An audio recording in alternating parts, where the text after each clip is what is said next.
بسم الله الرحمن الرحيم. الحمد لله رب العالمين والصلاة والسلام على رسوله الكريم. أما بعد، قال الإمام أبو داود رحمه الله: باب الرجل يأخذ من شعره في العشر وهو يريد أن يضحي. باب ہے اس آدمی کے بارے میں جو اپنا بال عشرہ اول میں، ذی الحجہ کے عشرہ اول میں جو کاٹے حالانکہ وہ قربانی کا ارادہ کرتا ہے۔ تو جو قربانی کا ارادہ رکھتا ہے کیا وہ عشرہ اول میں اپنے بال اور ناخن کاٹ سکتا ہے؟ اس کا کیا حکم ہے؟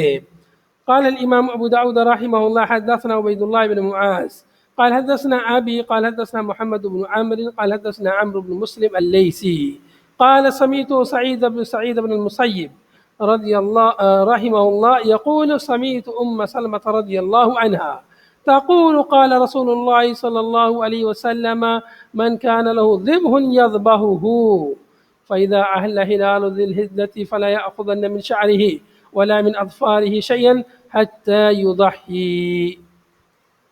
روایت ہے ام سلمہ رضی اللہ عنہ، ام المؤمنین ام سلمہ رضی اللہ عنہ سے روایت ہے، فرماتی ہیں کہ رسول اللہ صلی اللہ علیہ وسلم نے ارشاد فرمایا کہ من کان لہ ذبح یذبح، جس کے پاس قربانی کا جانور ہو، ذبح وہ جانور جس کو ذبح کیا جائے، من کان لہ ذبح یذبحہ، جس کے پاس جانور ہو ذبح کرنے کے لیے، جسے وہ قربانی میں ذبح کرنا چاہتا ہو۔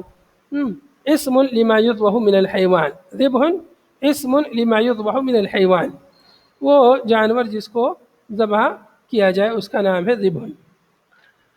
فَإِذَا أَحَلَّ هِلَالُ ذِي الْحِجَّةِ، چنانچہ جب ذی الحجہ کا چاند نظر آ جائے، ظاہر ہو جائے، احل میں ظہرا، جب ذی الحجہ کا چاند، ہلال کہتے ہیں جو شروع کا جو چاند رہتا ہے، پہلے ایک دو دن کا جو چاند رہتا ہے اس کو ہلال کہتے ہیں، باریک جو چاند ہوتا ہے۔ چونکہ جب وہ باریک چاند نظر آتا ہے تو لوگ آواز بلند کرتے ہیں، شور شرابہ کرتے ہیں، ہلا گلا مچاتے ہیں، چاند دکھ گیا، چاند دکھ گیا، خاص طور سے بچے یا کہتے دیکھو وہ دیکھو چاند دکھ گیا، سب شور شرابہ ہوتا ہے۔ تو اسی لیے اس کا معنی ہلال، اس کا نام اسی لیے ہلال پڑ گیا ہے۔ احلہ میں نے بلند آواز سے پکارنا۔ جب ذی الحجہ کا ہلال نظر آ جائے، چاند نظر آ جائے، فلا یأخذن من شعرہ، تو وہ آدمی جو ذبح کرنا چاہتا ہے، قربانی کرنا چاہتا ہے، وہ اپنے بال نہ کاٹے۔ فلا یأخذن من شعرہ، اپنے بال نہ کاٹے۔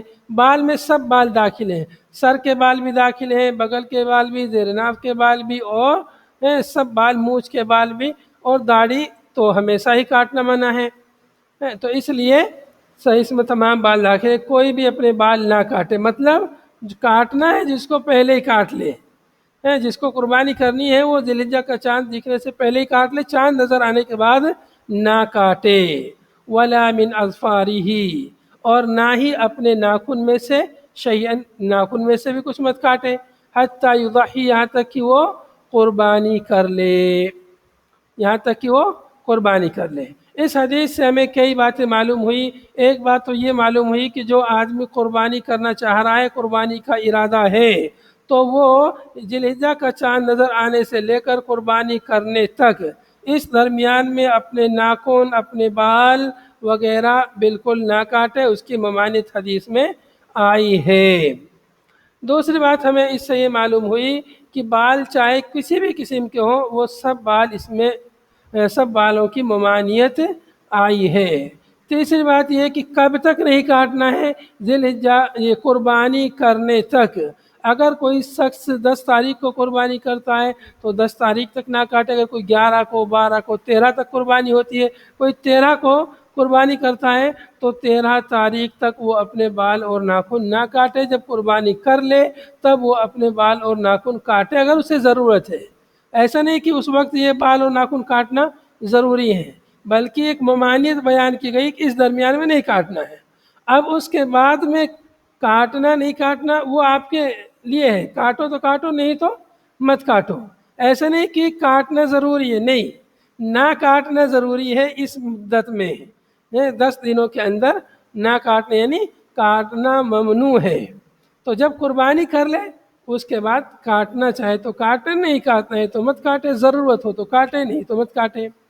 یہاں پر یہ بات بھی معلوم ہے کہ یہ حکم صرف اس کے لیے جو قربانی کر رہا ہے، جس کی طرف سے قربانی کی جا رہی ہے وہ نہیں، جو قربانی کا ارادہ رکھتا ہے وہی اس حکم کا مخاطب ہے، باقی جس کی طرف سے قربانی کی جا رہی ہے وہ اس حکم کے مخاطب نہیں ہے۔ جیسے گھر کا ایک مالک ہے، وہ اپنے پورے گھر کی طرف سے قربانی کر رہا ہے، پورے گھر والوں کی طرف سے قربانی کر رہا ہے، تو گھر والے مکلف نہیں ہے، وہ اگر بال ناخن کاٹتے ہیں کوئی مسئلہ نہیں ہے، جو گھر کا مالک قربانی کر رہا ہے وہی اس حکم کا مکلف ہے۔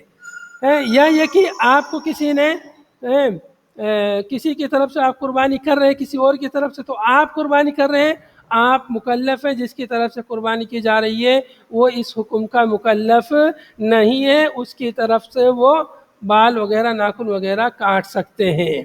اچھا، جو قربانی کا ارادہ نہیں کرتا ہے وہ کیا کرے؟ اس کے لیے بھی اسی جیسی ایک حدیث آگے آ رہی ہے جس میں اس کے لیے یہ ہے کہ وہ اپنے بال اور ناخن کی اس دن قربانی کر لے جس دن سب لوگ جانور کی قربانی کرتے ہیں، اس دن وہ اپنے بال اور ناخن کی قربانی کر لے، اپنے زیر ناف کے، اپنے بغل کے، اپنے دیگر بال جو ہے اس دن کاٹ لے، تو اس کے لیے قربانی کا ثواب مل جائے گا، لیکن وہ حدیث ضعیف ہے، آگے اس کا ذکر آئے گا، وہاں پر اس کو بیان کریں گے۔ قال ابو داود، امام ابو داود فرماتے ہیں اختلفوا علی مالک وعلی محمد ابن عمرو فی عمرو ابن مسلم۔ یہاں پر یہ سند میں جو محمد بن عمر ہیں اور آگے پھر عمر ابن مسلم اللیثی ہیں، تو کہہ رہے ہیں کہ مالک اور محمد بن عمر پر اختلاف واقع ہوا ہے عمر ابن مسلم کے بارے میں، کہ یہ عمر بن مسلم ہے کہ عمر بن مسلم ہے۔ قال بعض نے کہا عمر، بعض نے کہا عمر ہے، وَأَكْثَرُهُمْ قَالَ عَمْرٌ، اکثر لوگوں نے عمر بن مسلم کہا ہے۔ قال ابو داود، امام ابو داود کہتے ہیں وَهُوَ عمر بن مسلم بن اکیمہ اللیثی الجندعی۔ اس سے امام ابو داود کا منہج سمجھ میں آتا ہے، منہج کہ امام ابو داود کہیں کہیں پر کسی راوی کی تعیین کرتے ہیں، اگر کوئی راوی مبہم ہے تو اس کی تعیین کرتے ہیں کہ اس راوی سے کون راوی مراد ہے، اس راوی سے کون راوی مراد ہے، تو یا کہیں محمل راوی ہوتا ہے تو اس کی بھی وضاحت کرتے ہیں۔ تو یہ امام ابو داؤد رحمۃ اللہ علیہ کا منہج تالیف ہے کہ کہیں کہیں جیسے وہ احادیث کو مختصر کرتے ہیں تو کہیں کہیں ضرورت پڑتی ہے تو راوی کا ترجمہ یا اس کا تعارف یا اس کی مختصر تعریف بھی بیان کرتے ہیں۔ تو یہاں پر یہ باب مکمل ہوا۔ وآخر دعوانا ان الحمد للہ رب العالمین۔ السلام علیکم ورحمۃ اللہ وبرکاتہ۔